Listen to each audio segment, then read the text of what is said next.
Well, this has been, I would say, an interesting journey with Opie.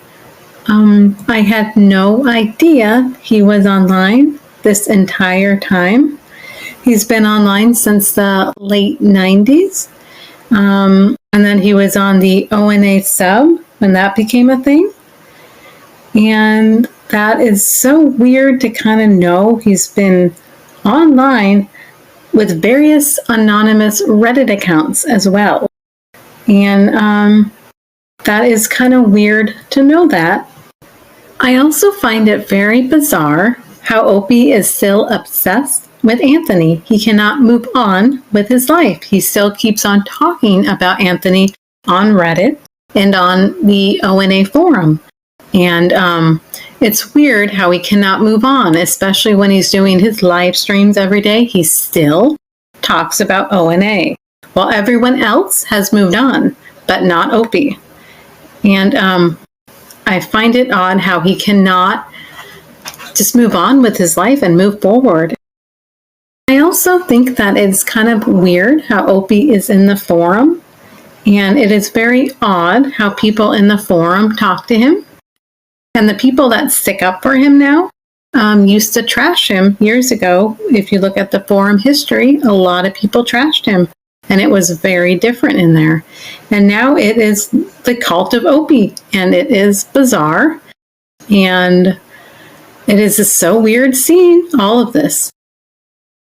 Also, in this situation with Opie, in the beginning, when I found out that Opie was on Reddit, I wanted someone to talk about it on YouTube, and I thought it was so weird how no one was talking about Opie being on Reddit. And this kind of shows you how dead the O&A community really is now. And so I was watching people in that community to see if they would eventually talk about it. And Carl finally did talk about Opie being on Reddit. He mentioned it very briefly in one of his videos. And so I recorded it and I put it on my channel. And then I was happy that someone finally kind of acknowledged that. Like a month later, Carl finally did a video on me. I saw his video on me and I'm like, wow, he completely lied and denied everything. And that was weird.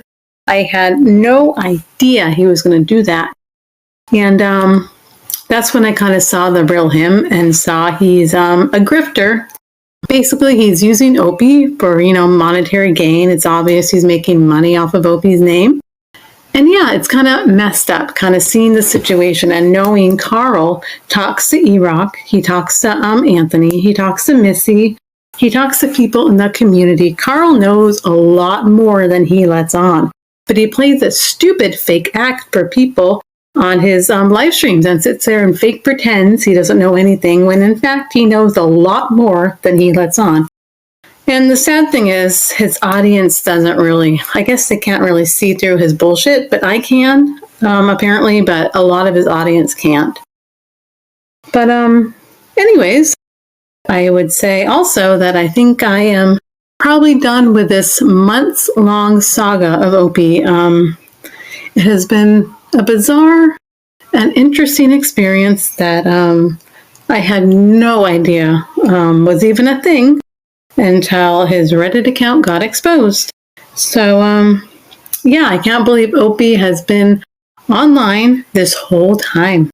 And it's been interesting talking to him to kind of see the real him too, because he also puts on kind of a fake little act online with his live streams and his podcasts. Thanks everyone for watching my videos. And if something else comes up with Opie in the future, then I will put it on this channel. But I don't know. I guess I'll see what happens with him in the future. But I guess we'll see.